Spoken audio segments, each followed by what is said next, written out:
la confusión ideológica y doctrinal entre el régimen de libertades y la democracia. Este programa de la clave es una prueba de que existe libertad de expresión, y no en todas partes, pero en fin aquí, pero existe libertad de expresión.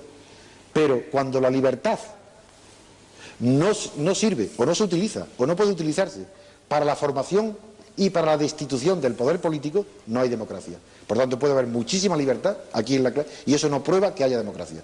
La democracia es la libertad para controlar el poder, para formar el poder por parte de los ciudadanos, de los electores. Otra pregunta. El mayor número de preguntas se refirieron a hay elecciones. Las dos preguntas, la primera evidentemente la he contestado, que no lo haré, pero la otra pregunta es muy importante. Primero, existe otra de las ideologías de la transición, es haber considerado y despreciado a los abstencionistas. La abstención es considerada como un pecado capital contra la democracia porque se la considera como un deber cívico, y es una mentira colosal, pero verdaderamente colosal, y que es increíble que personas que se consideran demócratas lleguen a decir que el voto es un deber cívico. El voto es un derecho político conquistado con mucho esfuerzo durante mucho tiempo, muchos años, hasta el sufragio universal, y un derecho político jamás puede convertirse o ser a la vez un deber cívico. Si es derecho, no puede ser deber. Si cuando hay el derecho de propiedad, el deber está en los demás, de respetar esa propiedad. El acreedor, frente al derecho del acreedor, existe el deber del deudor de pagarle, pero el acreedor tiene derecho, no tiene deber.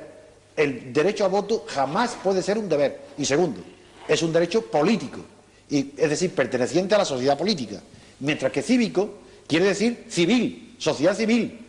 Los deberes cívicos se refieren a la sociedad civil, a los deberes ciudadanos, y no pertenecen al mundo político, hasta el punto que la palabra civil, civilizar, civilización, que se inició esa palabra muy recientemente, a finales del siglo XVIII, empezó para designar la conversión del proceso penal en proceso civil, se llama civilizar, y luego enseguida, a través del Marqués de Mirabeau y de Ferguson y Adam Smith, tomó el significado que tiene hoy. Cívico pertenece a la sociedad civil, y la abstención nunca es un deber cívico. Para votar, ahora le puedo ya, después de esta aclaración, le puedo contestar a su pregunta directamente. Tienen que votar todos aquellos que están de acuerdo con las reglas de juego, es decir, todos aquellos que aceptan el sistema oligárquico de la lista de partidos, listas cerradas y bloqueadas, da lo mismo que sean listas abiertas, porque el sistema proporcional reproduce la misma clase política, la misma jerarquía, y en la experiencia que se ha hecho de las listas abiertas en Italia ha dado como resultado que solamente el 3% de los electores utilizan su derecho de tachar, alterar el orden de las listas. Por tanto, el que sean listas cerradas o abiertas no cambia nada. Lo que es verdaderamente catastrófico que evita la democracia es el sistema proporcional. Y hay que ir, para que en España haya democracia, hay que ir a un sistema mayoritario por circunscripciones y distritos uninominales, donde no se presenten listas, sino que se presenten personas que sean responsables ante los electores.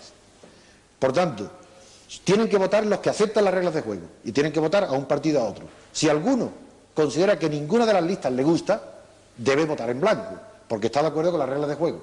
Pero todos aquellos que, como yo, no estamos de acuerdo con las reglas de juego, no podemos votar en blanco, porque eso fortalece el sistema. Tampoco podemos votar a ningún partido, yo no he votado nunca. La única vez que yo he votado en mi vida ha sido el referéndum de la OTAN. Pero porque ahí era clarísimo que podía. Pero en conciencia yo no he podido votar nunca a ningún partido porque todos pertenecían a la oligarquía. Y entonces lo que yo he hecho para mí, que creo que es lo mejor, pues la persona que me pregunta, le aconsejo que la abstención no solamente es un derecho que tiene el mismo valor político que el derecho a voto, sino que en conciencia hay que abstenerse sin medir las consecuencias de decir que es una imprudencia, que se favorece a un partido o a otro. Eso no es verdad. El pueblo no tiene esa inteligencia de estar calculando de antemano, yo voto a uno o a otro para darle. Cada uno tiene que votar en conciencia. Y yo aconsejo a todo el que no esté de acuerdo con las reglas de juego de la oligarquía política existente en España, que se abstenga. Y el día que en España la abstención llegue al 60 o al 65%, ese día no habrá más remedio que modificar la Constitución y revisarla. Y el único medio pacífico, no violento, civilizado, de obligar a la clase política y a los partidos políticos a que respeten los derechos de los ciudadanos modificando la Constitución, es la abstención. Es el único camino que hay.